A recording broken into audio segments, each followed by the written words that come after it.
Control करने की कोशिश हो रही है। अर्नब गोस्वामी एक व्यक्ति नहीं है। अर्नब गोस्वामी आज की तारीख में 130 करोड़ हिंदुस्तानियों की आवाज बन गई है। रिपब्लिक टीवी आज एक प्लेटफॉर्म है सबको बोलने के लिए। क्यों?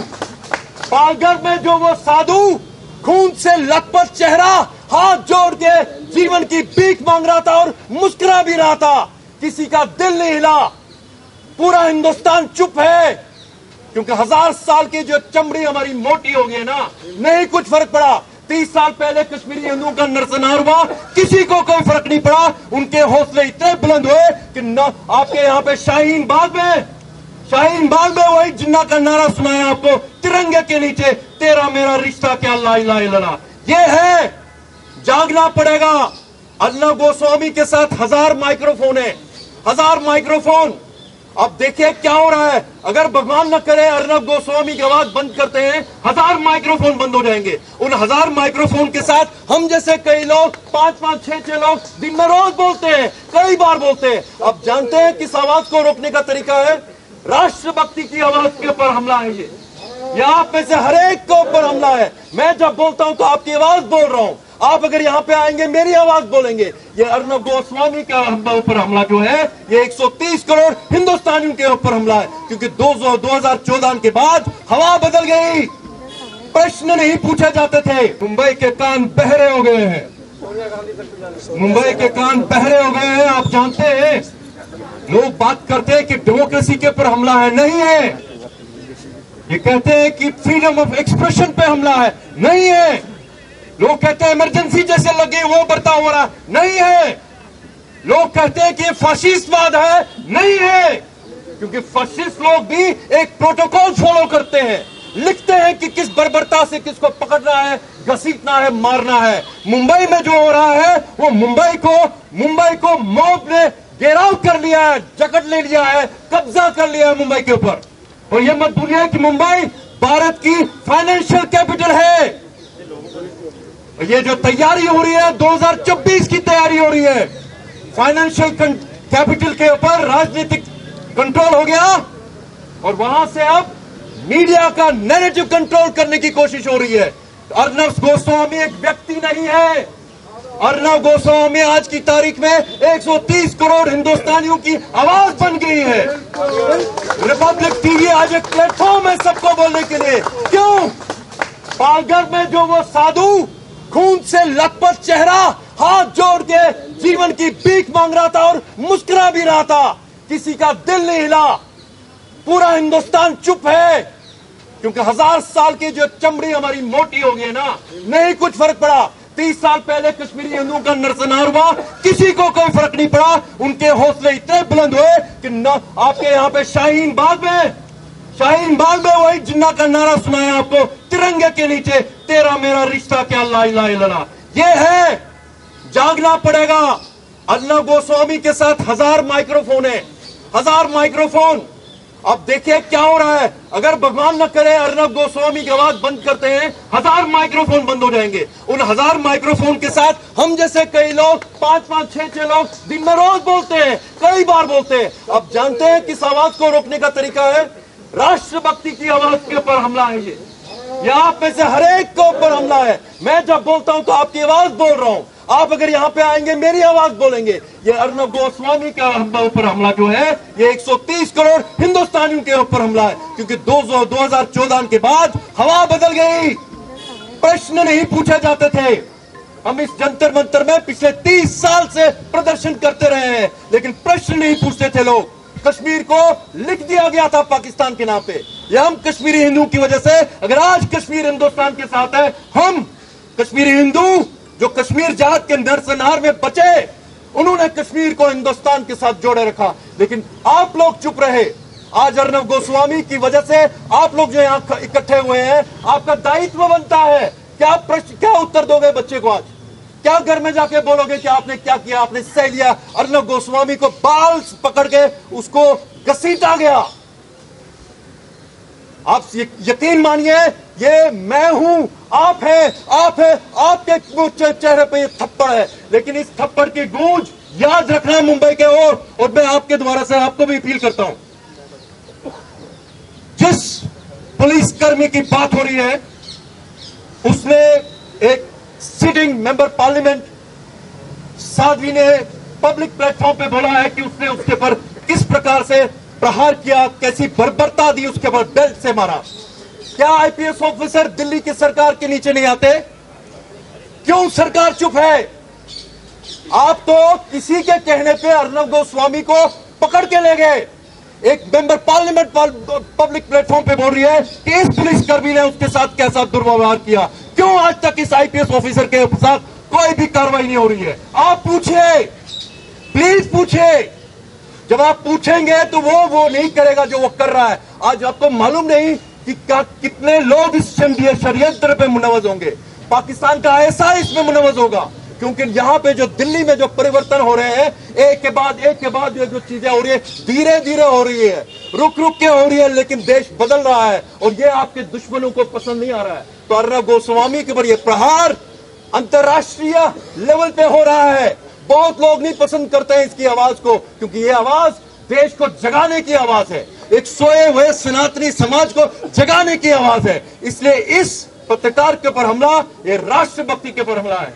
मैं आपसे निवेदन करता हूं, प्लीज 1 में 2 में जो आपके पास प्लेटफॉर्म अवेलेबल है, फोन है तो ट्वीट कीजिए, सोशल प्लेटफॉर्म पे बोलिए, जहां मौका मिलता है, दफ्तर के अंदर, कॉलेज के अंदर, अपने मोहल्ले में बात कीजिए। क्योंकि बार बार कह रहा हूं, ये रिपब्लिक की बात नहीं है, ये अर्नब गोस्वामी की बात नहीं है, ये राष्ट्रीयता की बात है, ये हमारी हजारों साल की सनातनी प्रथा की बात है, व्यवस्था की बात है। यहाँ पे ये इतने एक्सपर्ट्स बैठे हुए, हमारे सीनियर्स बैठे हुए, इनका जज्बा देखिए, इनका जज्बा देखिए, क्योंकि ये आपको जगाने की कोशिश कर रहे हैं, कितने बरसों से कर रहे हैं, और उसी कोशिश के ऊपर ये ऊपर हमला है कि हम कामयाब ना हो, कि हिंदुस्तान का बच्चा अपनी सनातनी हेरिटेज को ना जान सके, ये हमला है। क्योंकि मेमन के लिए, आतंकवादी मेमन के लिए सुप्रीम कोर्ट से भी पूछते हैं सवाल, आपके द्वारा सुप्रीम कोर्ट से सवाल पूछते हैं, आदर के साथ पूछते हैं। योर ऑनर, आपने मध्य रात्रि को उस आतंकवादी के लिए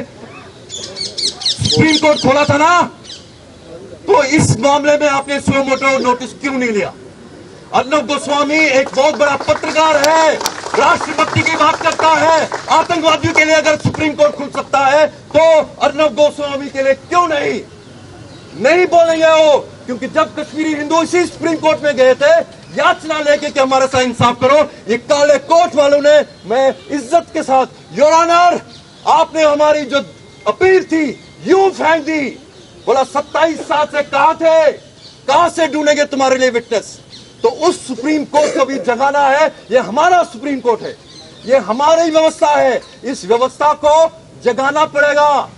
1000 साल गुलाम रहे हैं, उस ये गोटी चमड़ी को प्लीज इसको ठोकिए, अपने आप ठोकिए, अपने आप में संवेदनशीलता लाइए, क्योंकि जो अर्नब गोस्वामी के साथ हुआ वो आप में से किसी के साथ भी हो सकता है।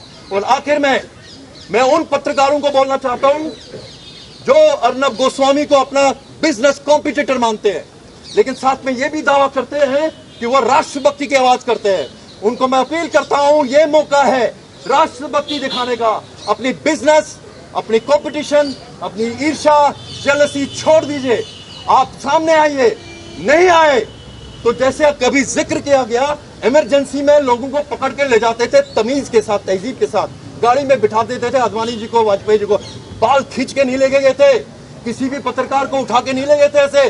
लेकिन ये जो अभी हो रहा है, ये इमरजेंसी में भी नहीं हुआ था, इसलिए उसके साथ प्लीज इसका कंपैरिजन मत कीजिए। तो उन पत्रकारों के लिए जिनकी जुबान पे ताला लगा हुआ है, पता नहीं किस चीज का वेट कर रहे हैं, उनको बताना चाहता हूं कि आज चुप रहोगे, कल तुम्हारा नंबर लगेगा। क्योंकि उनका टारगेट यही है, या तो तुम हमले के शिकार हो गए इसी प्रकार से, नहीं तो जैसे इमरजेंसी में हुआ। अभी भाई बता रहे थे, पत्रकारों को बोला गया था झुकने के लिए, तो उन्होंने रेंगना शुरू किया था सड़क पे। अगर ये आपको करना है तो ठीक है, लेकिन हम लोग आप लोग अर्नब गोस्वामी को अकेले नहीं छोड़ेंगे।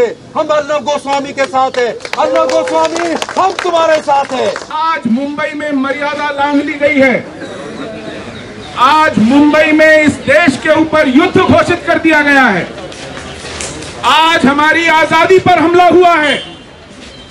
ये अर्नब पर हमला नहीं हुआ है, ये अर्नब को गिरफ्तार नहीं किया गया है, ये इस देश की आजाद सोच को गिरफ्तार किया गया है। ये उन मुद्दों के ऊपर आक्रमण हुआ है जो अर्नब लगातार उठा रहे हैं। ये देश की बदली हुई सोच के ऊपर कुठाराघात हुआ है।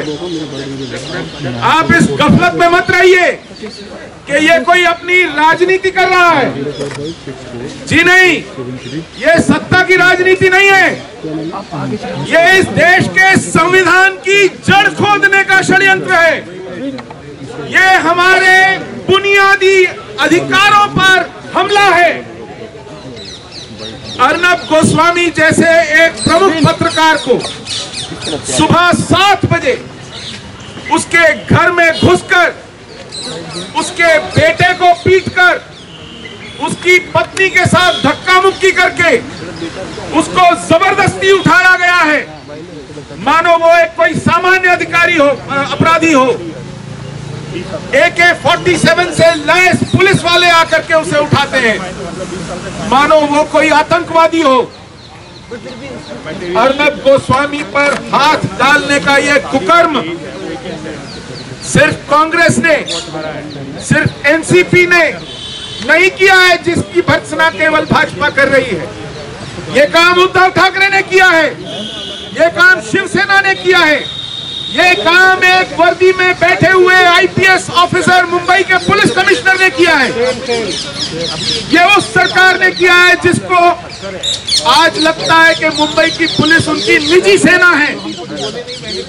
ये उस मुख्यमंत्री ने किया है जो अपने अधिकारों का दुरुपयोग कर रहा है, अपनी सत्ता का दुरुपयोग कर रहा है। और ये उस देश में किया गया है जहां हमें ये भ्रम है कि हम आजाद हैं, जहां हमें यह सिखलाया गया है कि हमारे कुछ बुनियादी अधिकार हैं, हमारे कुछ फंडामेंटल राइट्स हैं, कि हमारे देश में सर्वोच्च न्यायालय है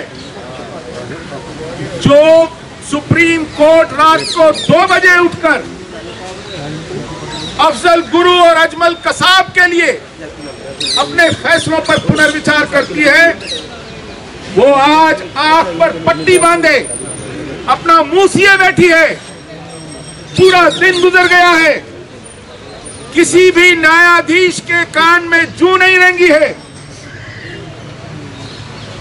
जो चैनल सुबह से शाम तक ऊल जलूल दिखाते रहते हैं, उन्हें अपने ऊपर हुआ हमला दिखाई नहीं पड़ता, उन्हें भारत की स्वतंत्र पत्रकारिता पर हुआ हमला दिखाई नहीं पड़ता, उन्हें इस देश के मूलभूत अधिकारों पर, संविधानों पर हुआ हमला दिखाई नहीं पड़ता। ये इस समय निजी स्पर्धा का समय नहीं है, ये पर्सनल राइवलरी का समय नहीं है, ये टीआरपी की भागदौड़ का समय नहीं है। आज हम लोगों की बुनियादी अधिकारों पर हमला हुआ है। इस देश के जो जड़ है, जो बीज है, जो हमारी स्वतंत्रता है, जिसके लिए हमारे पुरखे मरे, जेलों में गए, ये उस स्वतंत्रता पर हमला है। और इसी हमले का प्रतिकार करने के लिए आज हमारे बीच हमारे पूर्व सेनानी हैं जिन्होंने कभी वर्दी पहनकर, हथियार उठाकर गोलियों का सामना करते हुए इस देश को दुश्मनों से, आतंकवादियों से बचाया। आज वो लोग फिर निकले हैं, उसी झंडे की कसम उठा करके निकले हैं। ये जो काल है, हिंदू पुनर्जागरण का एक काल, और ये जो काल है इसमें ऐसी शक्तियां बहुत मुखर हो रही हैं जो ऐसी किसी भी सोच के विरुद्ध कार्य करती हैं जो देश के लिए हो, चाहे वो कोई चैनल हो, कोई व्यक्ति हो, कोई प्रतिष्ठित सेनानी हो, चाहे प्रतिष्ठित पत्रकार हो, वो लगातार उनके विरुद्ध कार्य करती है। ये कार्य इतना खतरनाक है कि आप देखिए कि फ्रांस से लड़ाई हो रही है और बांग्लादेश और पाकिस्तान में मंदिर तोड़े जा रहे हैं, हिंदू भाइयों के घर फूके जा रहे हैं। ये कौन सी मेंटालिटी है, ये कौन सी मानसिकता है? इसी मानसिकता को सुबह आपने देखा। एक ऐसा व्यक्ति जो ये आवाज उठा रहा है, या ऐसा कोई चैनल अगर ये आवाज उठा रहा है कि ड्रग्स भारत में है, या ऐसा कोई आवाज उठा रहा है कि एक व्यक्ति की आत्महत्या नहीं, हत्या हुई है, ऐसी कोई आवाज उठा रहा है, तो ये बेहद, ये जो ताकतें हैं, ये बेहद ताकत से उस व्यक्ति या उस चैनल के विरुद्ध हमला कर रही है।